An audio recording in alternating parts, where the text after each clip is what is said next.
Good morning, students. This is Mr. Schwab. I've been wanting to do this little Digicel basic demo for you just to give you some ideas in case you're struggling with this. And just wanted to run through it real quickly as we have time here. First, to start out, I got my little startup menu that I clicked on, Flipbook, and this came up. Pretty much to just start a scene, we're going to hit Create a Scene. This opening little menu is rather important here. A lot of times students take it for granted, but your settings are either going to be standard or NTSC. I usually use the NTSC setting because it's a broadcast setting and I use that all the time, so it's usually my default, but either the standard NTSC. The frame rate can either be 24 or 30. I'm using 30 here for digital and or video. The 24 frame rate is film. We talked about that in the post. The number of levels that you need would be 2. You need a background level and a animation level, so 2 can be the setting there. The number of frames is usually probably has a default of 10. You should really always try to decide how many frames you're going to be using. In the case of each of these projects, I had asked you to do 9 drawings. I know the criteria of the assignment might ask you to do single framework, but again, we discussed that we don't need to do that. The Disney studio realized in the 1930s that double frame animation was just as effective and more efficient. So we're doing 15 drawings on 2s to equal the 30 frames, or 12 drawings on 2s at 24 frames per second. So I timed out the pendulum. It seemed as if the 9 drawings would do because it would be about 3/4 of a second at 24 frames. But however you want to look at that, I decided that the 9 frames would work out fine for the pendulum movement. So doing the 9 drawings on 2s is 18 frames. To get it from side to side, to get it to reverse, would be 36 frames. So 9 drawings on 2s, 18 frames times 2, 36. So that's what we would put in our little window there, is 36. I've already got myself set up, so I'm just going to close these windows out so that we can get to our business. So to scan the pendulums in, which I've already done, but to just show you, you'd come across on your icons at the top here, and you've got the capture icon and the scanning icon, so that you click on your scanner.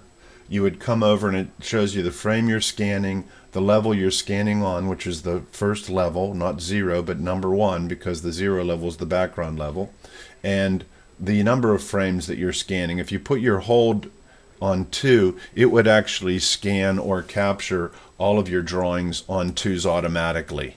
I have scanned mine in on 1s because I wanted to show you how you can actually alter the drawings and frames in the exposure sheet. So I did mine on 1s, but you can do it on 2s. I have to set my rotation at 90, and that sets it up to bring it in horizontally, and I'm pretty much set to go. The auto scan is a really nice function if you have it. We use that at the Art Institute when we're scanning inked frames, and it gives you a lot more alternatives, but we don't need those for what we're doing. So we would go to Acquire, and our scanning would come up.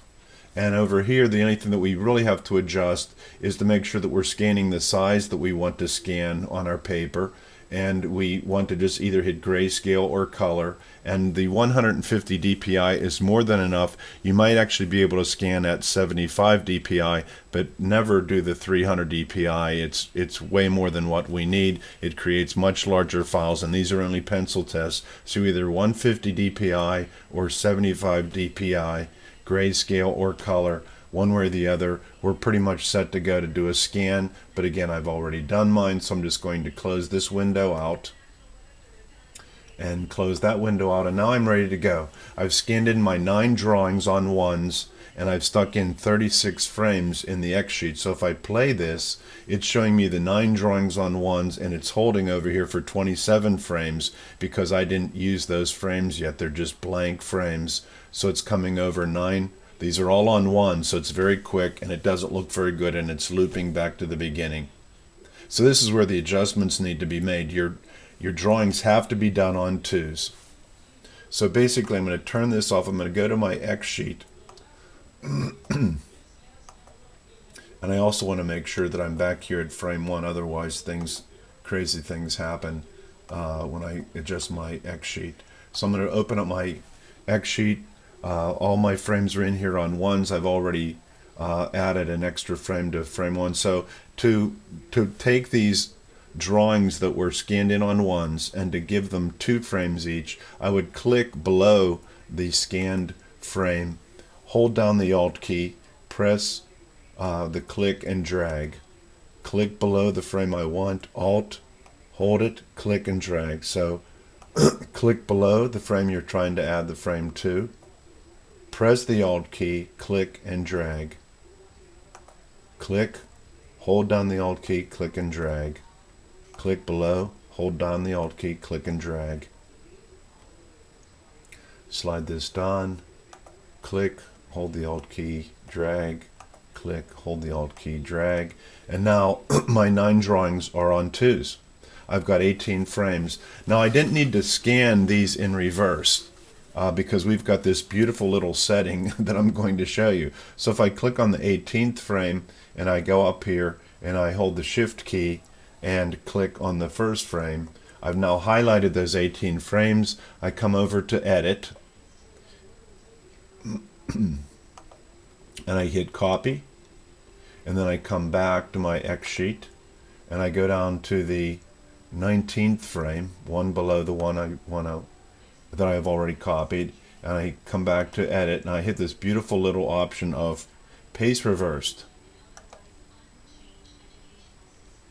And now basically I should have copied and paste reversed my original 18 frames, but in reverse.